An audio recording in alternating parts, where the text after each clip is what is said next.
ವಿಧಾನಸಭೆ ಚುನಾವಣೆಯಲ್ಲಿ ಕೈ ಮುಖಂಡ ಗಜಾನನ ಮಂಗುಸೂಳಿ ನನಗೆ ಹಣಕ್ಕೆ ಬೇಡಿಕೆ ಇಟ್ಟಿದ್ದರು ಎಂಬ ವಿಚಾರಕ್ಕೆ ಮಾತನಾಡಿದ ಮಂಗುಸೂಳಿ ಗಳಗಳನ್ನೇ ಅತ್ತಿದ್ದಾರೆ.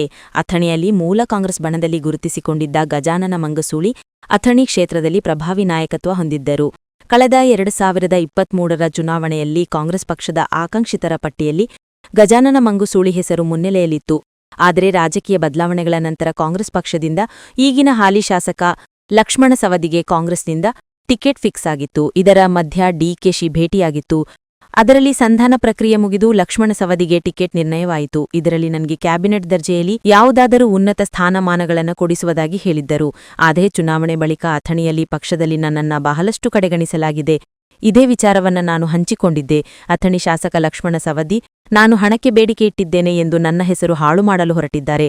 ಅದು ನಿಜವಾಗಿದ್ದರೆ ಅವರು ಬಂದು ಸಿದ್ದೇಶ್ವರ ದೇವಸ್ಥಾನದಲ್ಲಿ ಆಣೆ ಮಾಡಿ ಹೇಳಲಿ ಎಂದು ಕಣ್ಣಲ್ಲಿ ನೀರು ಹಾಕಿ ಭಾವನಾತ್ಮಕವಾಗಿ ಹೇಳಿದರು.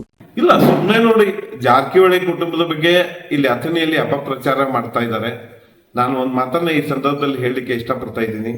ಜಾರಕಿಹೊಳಿ ಕುಟುಂಬದವರು ಇಲ್ಲಿ ಯಾವ ರೀತಿಯೂ ಇನ್ವಾಲ್ವ್ ಇಲ್ಲ. ಯಾವುದೇ ಒಂದು ಸಭೆ ಸಮಾರಂಭಕ್ಕೆ ಬಂದು ಮಾತಾಡಿದ ಹೋದ ತಕ್ಷಣ ಅವರ ನೇತೃತ್ವ, ಅವ್ರದೇ ಎಲ್ಲ ಪಿತೂರಿ, ಅವರೇ ಇದನ್ನು ಮಾಡ್ತಾ ಇದ್ದಾರೆ ಅನ್ನೋದು ಬಿಂಬಿಸ್ತಾ ಇದ್ದಾರೆ. ಅವ್ರಿಗೆ ಹೇಳಲಿಕ್ಕೆ ಬೇರೆ ಒಂದು ವಿಷಯ ಇಲ್ಲ, ಅದಕ್ಕೆ ಅವ್ರ ಮೇಲೆ ಹಾಕ್ತಾ ಇದ್ದಾರೆ. ಸಕ್ರಿ ಫ್ಯಾಕ್ಟ್ರಿ ಇಲೆಕ್ಷನ್ ನಾವು ಮಾಡೀವಿ, ಸಕ್ರಿ ಫ್ಯಾಕ್ಟ್ರಿ ಇಲೆಕ್ಷನ್ ನಾವು ಕ್ಯಾನ್ವಾಸ್ ಮಾಡೀವಿ, ಸಕ್ರಿ ಫ್ಯಾಕ್ಟ್ರಿ ಇಲೆಕ್ಷನ್ ನಮ್ಮದು ಕ್ಯಾಂಡಿಡೇಟ್ಸ್ ಇಲೆಕ್ಷನ್, ಫೇಲ್ಯೂರು ನಮ್ದೇ, ಸಕ್ಸಸ್ಸು ನಮ್ದೇ.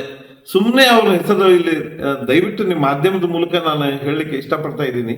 ಇದೊಂದು ಏನ್ ಎಬ್ಬಿಸ್ತಾ ಇದ್ದಾರೆ ಅಂದ್ರೆ, ಹೊರಗಿನವ್ರು ಬರ್ತಾರೆ, ಹೊರಗಿನವ್ರು ಬರ್ತಾರೆ, ಹೊರಗಿನವ್ರು ಬರ್ತಾರೆ ಅಂತ. ಹೊರಗಿನವ್ರದಿಂದ ನಮ್ಗೆ ಯಾವುದೂ ಅನ್ಯಾಯ ಆಗಿಲ್ಲ. ಹೊರಗಿನವ್ರು ನಮ್ಮ ಆಂತರಿಕ ವಿಷಯದಲ್ಲಿ ಯಾವತ್ತೂ ಇನ್ವಾಲ್ವ್ ಆಗಿಲ್ಲ, ಯಾರಿಗೂ ಕೆಟ್ಟ ಬಯಸಿಲ್ಲ, ಯಾರಿಗೂ ಏನೂ ಮಾಡಿಲ್ಲ. ಏನ್ ನಮ್ಗೆ ತೊಂದರೆ ಆಗ್ತಾ ಇರೋದು ನಮ್ಮ ಒಳಗಿನವ್ರದಿಂದ ಆಗ್ತಾ ಇದೆ. ಅದು ಯಾರಿಂದ ಅನ್ನೋದು ನಿಮ್ಗೆ ಗೊತ್ತದೆ. ಸುಮ್ಮನೆ ಹೊರಗಿನವ್ರ ಹೆಸರು ಯಾಕೆ ತಗೋತೀರಿ? ಪ್ರತಿಯೊಂದಕ್ಕೂ ಜಾರಕಿಹೊಳಿ ಅವ್ರ ಹೆಸರು ಯಾಕೆ ಹೇಳ್ತರ್ತೀರಿ? ಅವರಿಂದ ಇಂಥ ಒಬ್ಬ ವ್ಯಕ್ತಿಗೆ ಹಿಂಗೆ ಅನ್ಯಾಯ ಆಗ್ಯದಂತ ನಾನು ನಿಮ್ಗೆ ಓಪನ್ ಚಾಲೆಂಜ್ ಕೊಡ್ತೀನಿ, ನೀವು ತೋರಿಸ್ಕೊಡ್ರಿ. ನಮ್ಮ ತಾಲೂಕಿನಲ್ಲಿ ಜಾರಕಿಹೊಳಿ ಅವರಿಂದ, ಜಾರಕಿಹೊಳಿ ಸಹೋದರರಿಂದ ಇಂಥದ್ದೊಂದು ಅನ್ಯಾಯ ಆಗ್ಯದಂತ ತೋರಿಸ್ಕೊಡ್ರಿ, ನಾನು ಒಪ್ಕೋತೀನಿ. ನೀವು ರಾಜ್ಯ ಮಟ್ಟದಲ್ಲಿ ಎಲ್ಲ ಮುಖಂಡರ ಜೊತೆ ಹಿಂದಕಿನಿಂದ ಪರಿಚಯ ಮತ್ತೆ ಸಂಪರ್ಕ ಕೂಡ ಇದೆ ಸರ್. ಏನಾದರೂ ಸೌದಿ ಬಗ್ಗೆ ದೂರು ಕೊಡ್ತೀರಾ ಹೈಕಮಾಂಡ್ಗೆ? ಈಗ ಅಂತ ಸಂದರ್ಭ ಬಂದಿಲ್ಲ, ಬಂದಾಗ ನೋಡೋಣ. ನಾನು ಒಬ್ಬ ನಿಷ್ಠಾವಂತ ಕಾರ್ಯಕರ್ತ. ಯಾರಿಗೆ ನನಗೆ ಟಿಕೆಟ್ ತಪ್ಪಿದಾಗ್ಲೂ ಸಹಿತ ಒಂದೇ ಒಂದು ವರ್ಡ್ ಮಾತನಾಡದೆ ಅವ್ರು ಬೆನ್ ಹತ್ತಿದ್ದೀನಿ. ನನ್ನ ಸ್ಥಳದಲ್ಲಿ ಬೇರೆ ಯಾರಾದ್ರೂ ಇದ್ರೆ ಬಂಡಾಯ ಹಾಕ್ತಿದ್ರು, ಮತ್ತೇನೇನೋ ಮಾಡ್ತಿದ್ರು.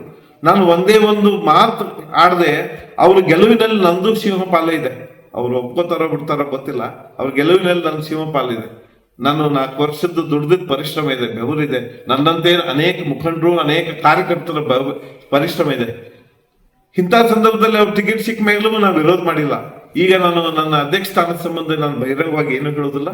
ಸಂಬಂಧಿಸಿದ ಮುಖಂಡರು ಕೇಳಿದ್ರೆ, ನಮ್ಮ ಹಿರಿಯರು, ನಮ್ಮ ಹೈಕಮಾಂಡ್ ಕೇಳಿದ್ರೆ ನನ್ನ ನೋವು ಏನು ಅನ್ನೋದನ್ನ ಅವ್ರ ಮುಂದೆ ಹೇಳ್ತೀನಿ. ಸೌದಿ ಅವ್ರು ನೇರ ಆರೋಪ ಮಾಡ್ತಾ ಇದ್ದಾರೆ, ನೀವು ಹಣ ಇಸ್ಕೊಂಡು ಕೇಳ್ತಾ ಇದೀರಿ ಅಂತ. ಇನ್ನು ಏನ್ ಬೇಕು ಸರ್ ನಿಮ್ಗೆ? ನಾನು ನಿಮಗೆ ನೇರ ಅವ್ರಿಗೆ ಇವತ್ತು ಆಹ್ವಾನವನ್ನು ಕೊಟ್ಟಿದ್ದೀನಿ. ಅವರು 3 ಸ್ಥಳ ಹೇಳಿದ್ದೀನಿ. 3 ಸ್ಥಳದಲ್ಲಿ ಯಾವ ಸ್ಥಳದಲ್ಲಾದ್ರೂ ಬರ್ಲಿ, ಇಲ್ಲ 3ಕ್ಕಾದ್ರೂ ಬರ್ಲಿ, ನಾನು ಬರಕ್ ಸಿದ್ಧತೀನಿ. ಹಸಿ ಅರಿವಿಯಲ್ಲೇ ಬರಕ್ ಸಿದ್ಧತೀನಿ. ಮತ್ತೆ ಇಷ್ಟು ನನ್ನ ಹತ್ರ ಸತ್ಯ ಇದ್ದಾಗಲೇ ನಾನು ಹೇಳಲಿಕ್ಕೆ ಸಾಧ್ಯ, ಹೌದಲ್ಲ? ಹೇಳಿ, ಅವ್ರು ಏನ್ ಹೇಳಿದಾರಲ್ಲ ಅದನ್ನ ಹೇಳಿ, ನಾನು ಹೇಳ್ತೀನಿ. ಕಾನೂನು ಪ್ರಕಾರ ಅಂದ್ರೆ ಕಾನೂನು ಹೋರಾಟ ಮಾಡ್ಬೇಕಾಗುತ್ತೆ ಅಂತ ಹೇಳಿದ್ರಿ. ಏನ್ ಯಾವ ರೀತಿ ಕಾನೂನು ಹೋರಾಟ? ನಾನು ನಮ್ಮ ತಜ್ಞರ ಜೊತೆ ಮಾತಾಡ್ತಾ ಇದ್ದೀನಿ, ಕಾನೂನು ತಜ್ಞರ ಜೊತೆ. ಅದನ್ನು ಮುಂದೆ ನೀವು ತಿಳಿಸಿ.